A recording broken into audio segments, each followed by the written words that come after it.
Assalamualaikum warahmatullahi wabarakatuh. Perkenalkan, kami kelompok 12 akan membahas mengenai teori sistem dunia.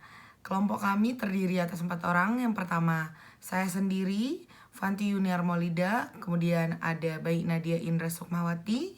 Selanjutnya ada Ahmad Ruli Ismul Hadi. Dan yang terakhir ada Deli Surenggana. Materi pertama akan langsung dijelaskan oleh Baik Nadia Indra. Kepada Baik Nadia Indra dipersilahkan. Teori sistem dunia merupakan sebuah pembagian kerja secara teritorial dalam produksi, pertukaran barang, dan bahan mentah. Pembagian kerja mengacu pada kekuatan dan hubungan produksi dalam ekonomi secara dunia keseluruhan. Teori ini dibuat oleh Maurice Wallerstein. Ia menyatakan bahwa perekonomian kapitalis dunia tersusun atas 3 jenjang. Yang pertama yaitu negara inti, yang kedua negara semi-periferi, dan yang ketiga negara periferi. Negara inti adalah negara-negara yang fokus pada usaha padat modal. Negara semi-periferi adalah negara yang termasuk dalam negara inti yang mengalami penurunan dalam segi ekonomi. Dan negara periferi adalah negara yang fokus pada usaha padat karya. Pembagian kerja ini menyebabkan adanya dua daerah yang saling bergantung, yaitu negara inti dan negara pinggiran atau periferal. Sementara itu, negara semi-periferi bertindak sebagai zona penyanggah antara inti dan pinggiran, serta memiliki campuran dua jenis kegiatan yang ada di negara inti dan periferi. Baik, saya lanjutkan. Teori sistem dunia lahir karena dua teori sebelumnya, yaitu teori modernisasi dan teori dependensi, menuai banyak kritik. Teori modernisasi dikritik sebagai rasionalisasi imperialisme. Oleh karena itu, lahirnya teori dependensi yang pertama kali di Amerika Latin. Teori ini lebih menitik beratkan pada persoalan keterbelakangan dan pembangunan negara dunia ketiga. Akan tetapi, penganut teori modernisasi beranggapan bahwa teori dependensi hanya merupakan alat propaganda politik dari ideologi revolusioner Marxisme, bukan merupakan karya ilmiah, melainkan lebih merupakan pamflet politik dan dianggap tidak mampu, bahkan putus asa dalam usahanya untuk berlomba dan bertarung dalam kajian ilmiah. Pada pertengahan pertama tahun 1970-an, lahir ajaran baru yang dikembangkan oleh Wallerstein dan pengikutnya. Mereka menyebutnya sebagai perspektif sistem dunia atau sistem ekonomi kapitalis dunia.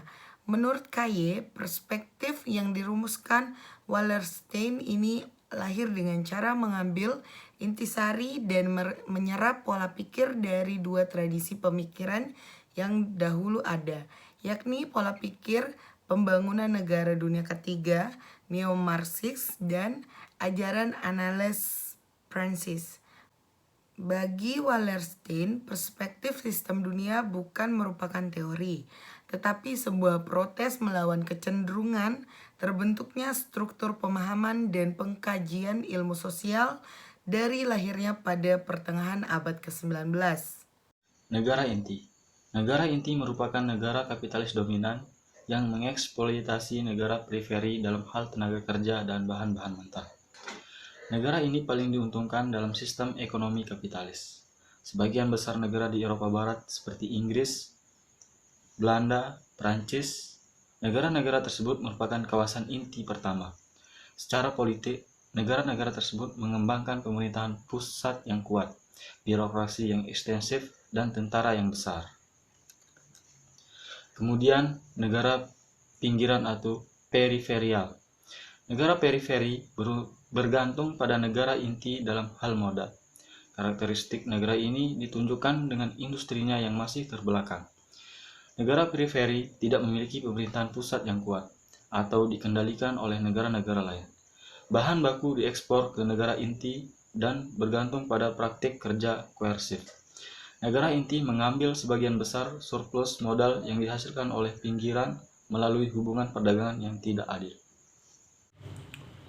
Oke, saya akan melanjutkan materi berikutnya, yaitu negara semi pinggiran atau negara semi periferi. Negara semi periferi bisa dikatakan sebagai negara inti yang mengalami penurunan atau negara pinggiran yang berusaha meningkatkan posisi dalam sistem ekonomi. Contoh negara yang mengalami ini ialah Italia, Jerman Selatan, dan Perancis Selatan. Negara ini gagal mendominasi perdagangan internasional dan dengan demikian tidak mendapatkan keuntungan pada tingkat yang sama seperti negara inti. Selanjutnya ialah negara eksternal.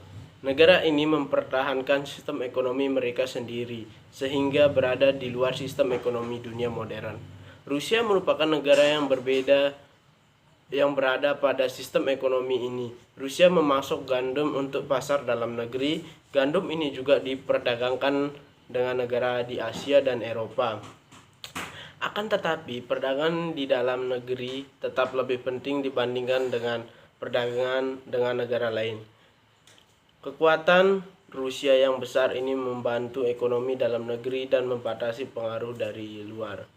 Sekian dari kelompok kami. Assalamualaikum warahmatullahi wabarakatuh.